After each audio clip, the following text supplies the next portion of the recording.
ஒரு course join பண்ணி பார்க்கலாம் அப்படின்னு நான் வந்தேன். இங்கே சிவில் இன்ஜினியரிங் அப்படின்னமே நம்மளுக்கு ஆட்டோகேட் தான் ஞாபகம் வரும். ஸோ வந்து நான் ஆட்டோகேட் வந்து ஃபர்ஸ்ட் 15 டேஸில் முடிச்சுட்டேன். தென் வந்து அவங்க ஃபுல்லாக வந்து நம்ம எல்லா ப்ராஜெக்ட்ஸ் அண்ட் கம்ப்ளீட் பண்ணதுக்கப்புறம் தான் நெக்ஸ்ட் வந்து ஸ்விட்ச் ஓவர் ஆவாங்க. நிறையா அட்வான்டேஜஸ் இங்கே இருக்குது. என்ன அப்படின்னா, இங்கே அவங்க வந்து நம்ம என்ன பேக்கேஜ் சொல்கிறோம், கஸ்டமைஸ்டாக சொல்கிறோம் அப்படின்னா அவங்க நமக்கு பேக்கேஜ் பண்ணி தருவாங்க. தென் டீச்சிங் வைஸ் பார்த்தீங்கன்னா HA1 அதுக்கு நீங்கள் சப்போஸ் வந்து ஆட்டோகேட்லாம் அப்டேட் வந்துருச்சு அப்படின்னா நீங்கள் வந்து அதை தெரிஞ்சுக்கணும் அப்படின்னு நீங்கள் நினைக்கிறீங்க. ஸோ உங்களுக்கு ஒரு ஸ்டூடெண்ட் ஐடி கொடுத்துருவாங்க. தென் அந்த ஐடி வச்சு நீங்கள் எந்த கேட் சென்டர் போனீங்க அப்படின்னாலுமே அவங்க வந்து அப்டேஷன் வந்ததை வந்து அவங்க சொல்லி தந்துடுவாங்க. ஸோ நம்ம அதை வச்சு ஃப்ரீயாக ஆக்சஸ் பண்ணிக்கலாம். தென் மெட்டீரியல்ஸ் கொடுக்குறப்போ மெட்டீரியல்ஸ் கொடுத்துருவாங்க. தென் இபுக்ஸ் அவங்க ப்ரொவைட் பண்ணுவாங்க.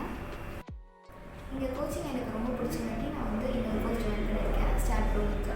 அதுவும் இன்னும் நான் ஒரு 10 days தான் முடிச்சிருக்கேன். அந்த கோச்சிங்கும் எனக்கு ரொம்ப பிடிச்சிச்சு. தென் ஃபியூச்சரில் ஐடியா இருந்த டைம் இருந்தால் கண்டிப்பாக நான் இங்கே வேறு கோர்சஸ் ஜாயின் பண்ணுவேன். பிகாஸ் நிறைய கோர்சஸ் நான் படிக்க வேண்டியது இருக்குது. இங்கே தான் கண்டிப்பாக நான் படிப்பேன். Then thanks for the efforts of the program. Thank you.